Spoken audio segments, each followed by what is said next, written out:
오늘 하나님께서 주신 말씀은 고린도후서 7장 8절에서 16절 말씀입니다. 고린도후서 7장 8절에서 16절 말씀입니다.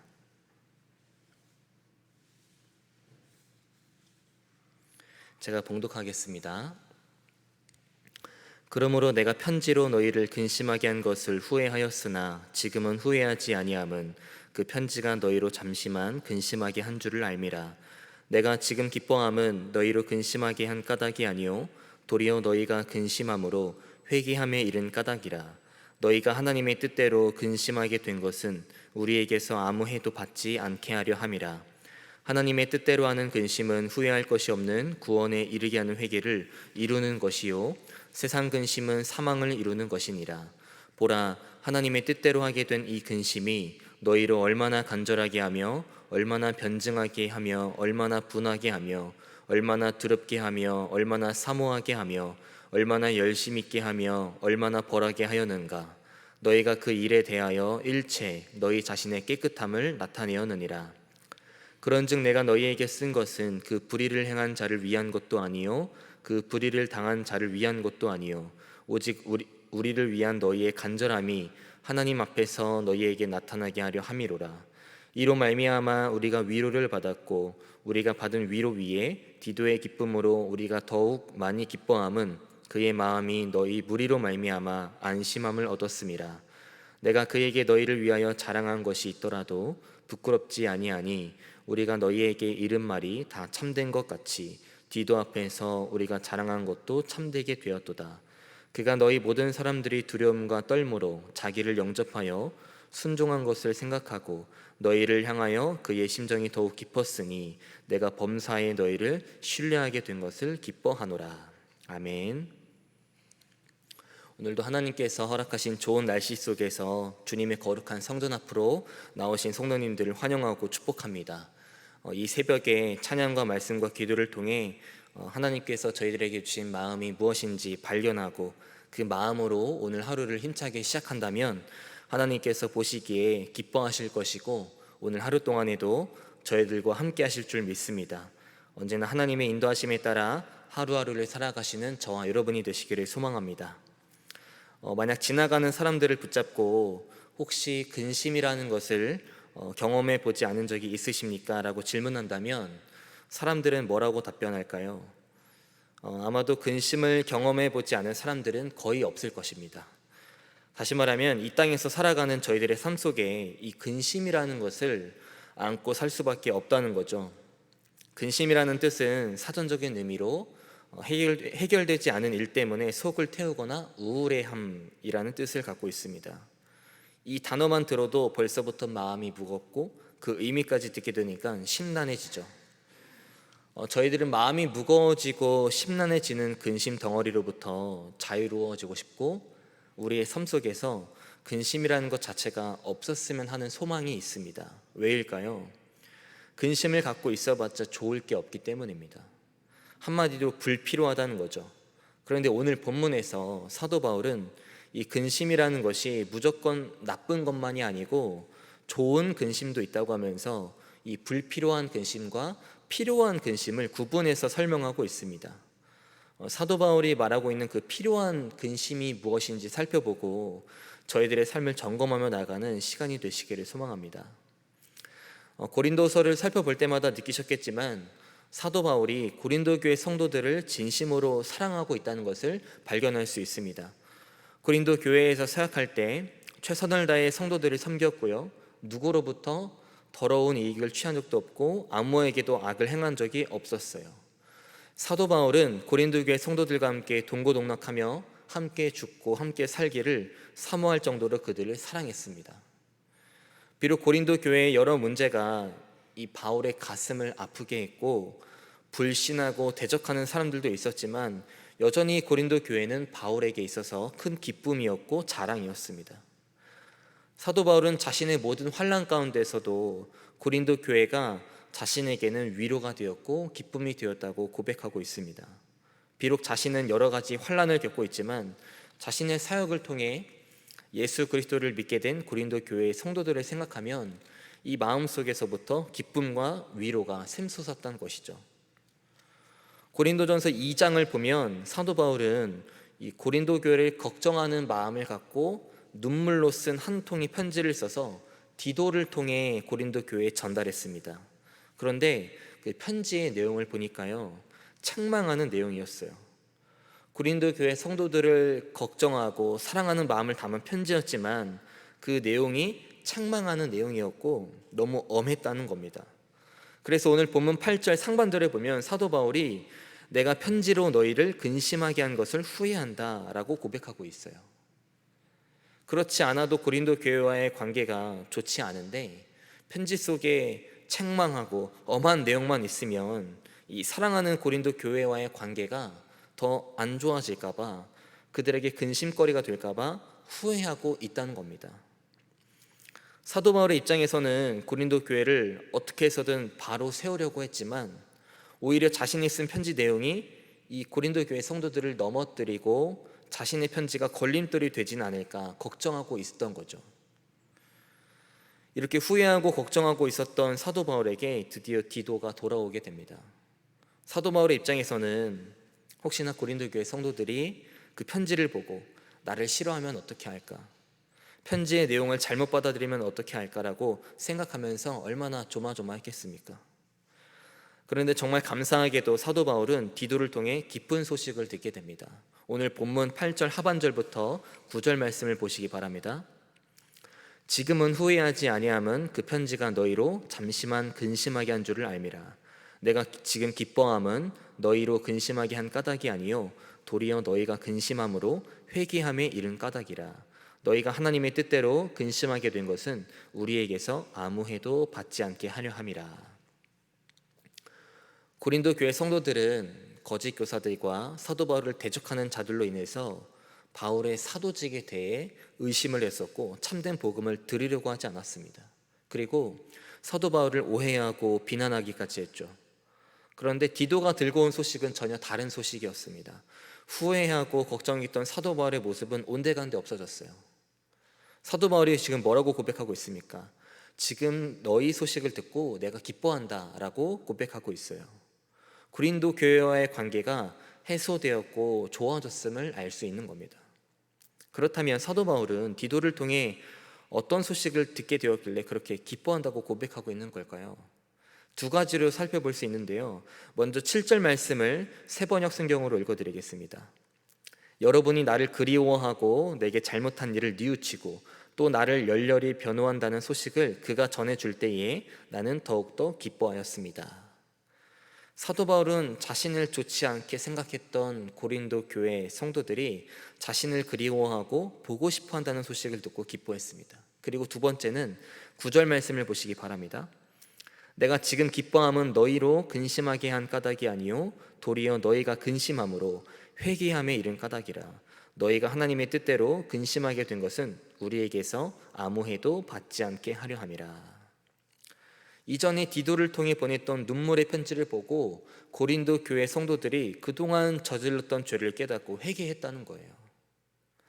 사도 바울의 편지의 내용이 책망하고 엄한 내용만 있어서 사도 바울은 걱정했습니다. 하지만 그 편지가요, 잠시 동안 바울에게 후회를 일으켰고 고린도 교회 성도들에게 근심을 유발했다 하더라도 궁극적으로 보면 사도 바울이 편지를 보냈던 목적, 즉 회개의 모습을 보인 고린도 교회 성도들을 보고 기뻐했다는 겁니다. 이전까지 살펴봤던 고린도 교회의 모습과는 전혀 다른 모습이죠. 다시 말하면 고린도 교회 성도들은 사도 바울의 그 눈물의 편지를 받고 근본적인 삶의 변화를 이루게 되었다는 것입니다. 그런데요, 이 사도 바울이 9절 말씀에서 고린도 교회 성도들이 변하게 된 이유가 자신한테 있는 게 아니라 다른 곳에 있음을 고백합니다. 9절 하반절에서 뭐라고 고백하고 있냐면 너희가 하나님의 뜻대로 근심하게 되었다라고 말하고 있습니다. 사도 바울이 보낸 편지가 고린도 교회 성도들을 근심하게 만들었는데 그 근심은 하나님의 뜻대로 된 근심이라고 말하고 있어요. 무슨 말입니까? 고린도 교회 성도들이 하나님의 방법을 따라 사도 바울의 편지를 보고 근심했고 그 결과 회개함에 이르렀다는 거예요. 여기서 사도 바울은 저희들의 삶 속에서 필요한 근심과 불필요한 근심에 대해 말하고 있습니다. 저희들의 삶 속에서 필요한 근심은 바로 하나님의 뜻대로 따른 근심이고, 불필요한 근심은 세상 근심을 말하고 있는 거예요. 먼저 하나님의 근심이란 무엇을 말하는 걸까요? 10절 상반절 말씀을 보시면 이렇게 나와 있습니다. 하나님의 뜻대로 하는 근심은 후회할 것이 없는 구원에 이르게 하는 회개를 이루는 것이요. 하나님의 근심은 말씀에도 나와 있듯이 구원에 이르게 하는 회개를 말하는 것입니다. 다시 말하면 회개를 일으키는 근심, 즉 경건한 근심을 의미하는 거죠. 하나님의 뜻을 따라 자신의 잘못을 분별하고 하나님과 이웃에 대해 범죄한 사실을 회개하는 근심이라는 거죠.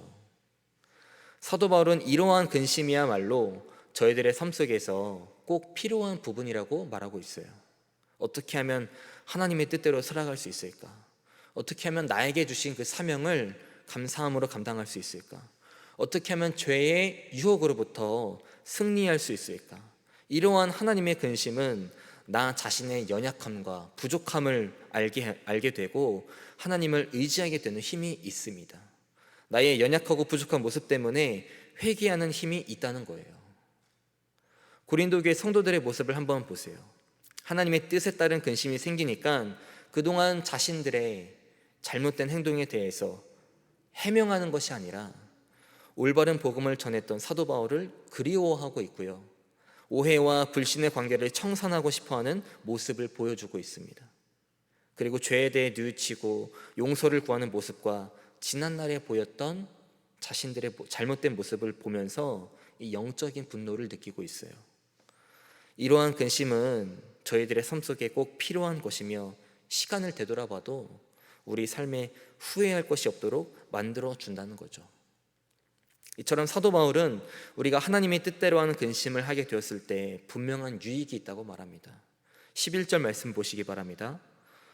보라, 하나님의 뜻대로 하게 된 이 근심이 너희로 얼마나 간절하게 하며 얼마나 변증하게 하며 얼마나 분하게 하며 얼마나 두렵게 하며 얼마나 사모하게 하며 얼마나 열심 있게 하며 얼마나 벌하게 하였는가. 너희가 그 일에 대하여 일체 너희 자신의 깨끗함을 나타내었느니라. 고린도 교회 성도들이 실제적인 잘못을 저질렀지만 하나님의 뜻에 따른 근심을 통해 회개했기 때문에 이제는 깨끗하게 되었다는 거예요. 반대로요, 사도 바울은 저희들의 삶 속에서 불필요한 근심도 함께 말하고 있습니다. 10절 하반절을 보시면요, 세상 근심은 사망을 이루는 것이니라 라고 나와 있습니다. 하나님의 근심은 우리 삶 속에서 필요한 근심이지만 우리의 삶 속에서 불필요하고 버려야 할 근심이 바로 세상 근심이라는 거예요. 왜일까요? 세상 근심은 사망을 이루는 것이기 때문입니다. 야고보서 1장 15절에 보면요, 욕심이 잉태한 즉 죄를 낳고 죄가 장성한 즉 사망을 낳느니라 라고 나와 있어요. 인간의 욕심으로 인해 죄가 생기고 그 죄는 결국 사망으로 이르게 한다는 거죠. 무슨 말입니까? 세상 근심은 이 죄와 뗄래야 뗄 수 없는 관계를 맺고 있다는 것입니다. 하나님의 뜻대로 살아가지 않기 때문에 발생하는 안타까운 상황이죠. 이처럼 세상 근심에는 두 가지 특징이 있습니다. 첫 번째 특징은요, 하나님의 근심은 자신의 죄에 대해 인정하고 회개하는 반면 세상 근심은 정직하게 인정하는 것이 아니라 원망을 하게 된다는 거예요. 두 번째 특징은 죄를 은폐하려는 염려가 있다는 것입니다. 발각되지 않거나 발각되지 않을 방도만 있으면 다시 죄를 저지를 마음으로 그 호시탐탐 그 기회를 엿보는 근심이 바로 세상 근심의 특징이라는 거죠. 결국 세상 근심을 갖고 살아가게 된다면 하나님과 멀어질 수밖에 없다는 거예요. 사무엘상 28장에 나타난 사울 왕의 모습을 보면요, 자신이 지은 죄로 인해 근심하는 모습이 나타나 있습니다. 사울 왕의 근심은 회개를 가져온 것이 아니라 자신의 죄를 인정하지 않는 모습과 하나님께 용서를 구하는 모습 없이 그저 자신을 방어하는 모습만 보이고 있어요. 죽은 사무엘이 사울 왕에게 나타나서 이렇게 말합니다. 사무엘상 28장 16절과 18절 말씀을 새번역 성경으로 읽어드리겠습니다. 사무엘이 책망하였다. 주님께서는 이미 당신에게서 떠나 당신의 원수가 되셨는데 나에게 더 묻는 이유가 무엇이오? 당신은 주님께 순종하지 아니하고 주님의 분노를 아말렉에게 쏟지 아니하였소. 그렇기 때문에 주님께서 오늘 당신에게 이렇게 하였소. 사울 왕은 하나님의 뜻에 따른 근심을 통해 자신의 죄를 회개하거나 하나님께 용서를 구하는 모습을 보이지 않았습니다. 오히려 자신의 죄에 대해 방어하기에 바빴고 하나님의 말씀에 순종하지 않았어요. 세상 근심을 갖고 살아가게 되니까 그 결과가 어떻습니까?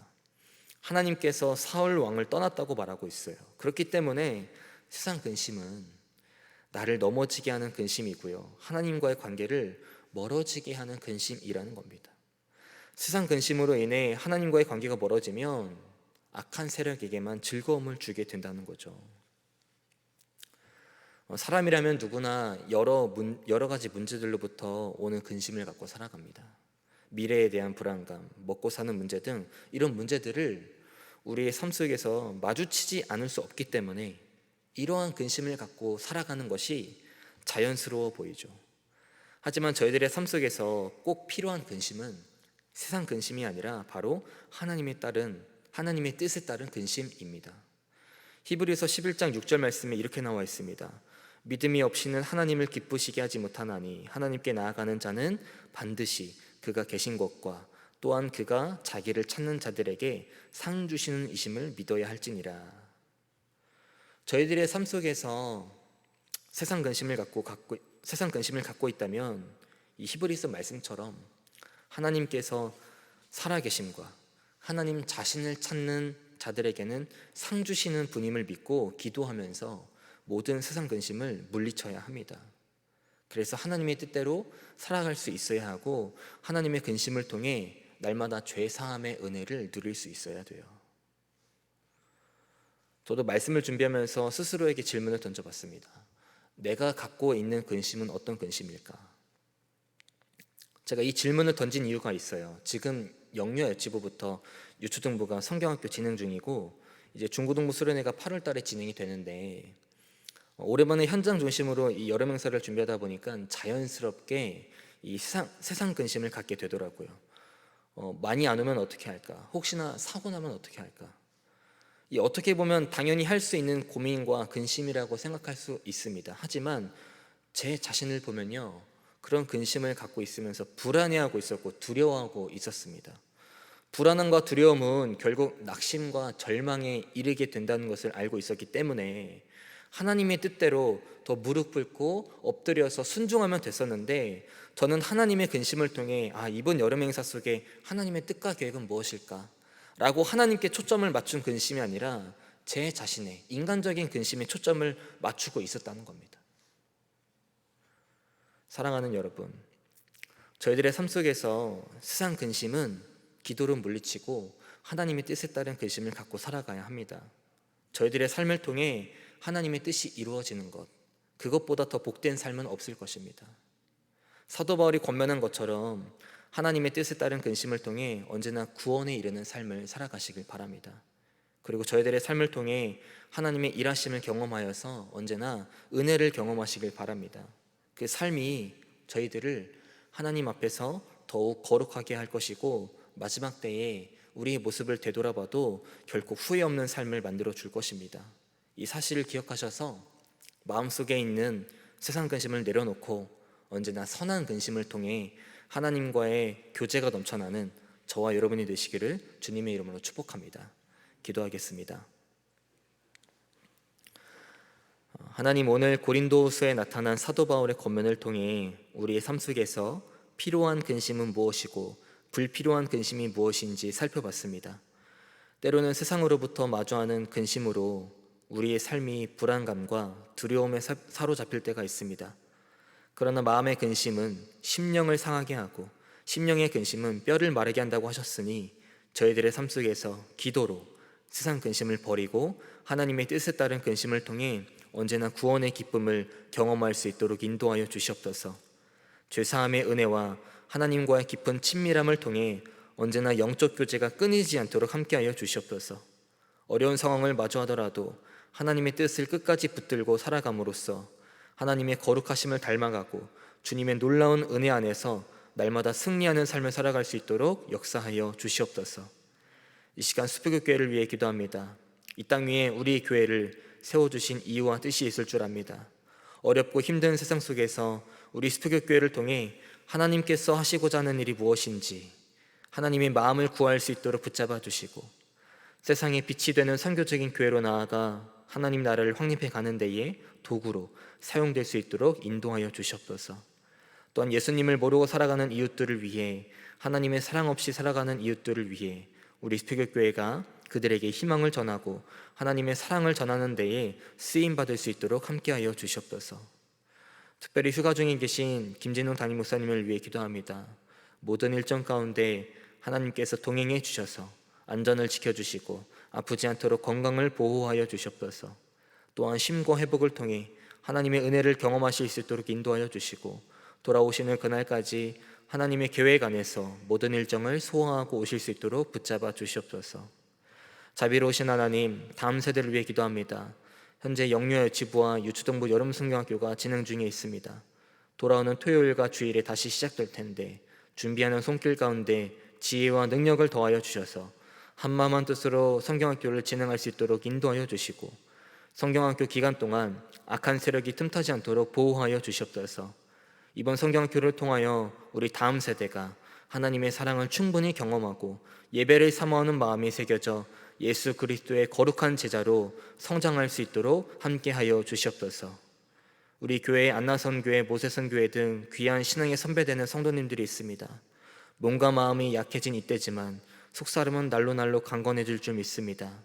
언제나 하나님의 사랑과 화평을 누리며 살아가는 귀한 성도님들, 하나님의 나라를 확립해 가는 데에 앞장서는 성도님들이 될 수 있도록 함께하여 주시옵소서.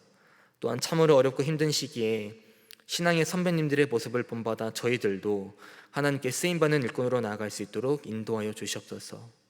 이 시간 귀한 예물 드렸습니다. 이 예물들이 하나님 보시기에 귀하고 아름다운 곳에 쓰일 수 있도록 인도해 주시고, 오늘 하루 동안에도 세상의 근심이 아니라 하나님의 뜻을 따르기 위한 마음 자세를 통해 선한 근심으로 오늘 하루를 살아갈 수 있도록 인도하여 주시옵소서. 감사드리며 우리의 소망 되시고 구원자 되신 예수 그리스도의 이름으로 기도드립니다. 아멘.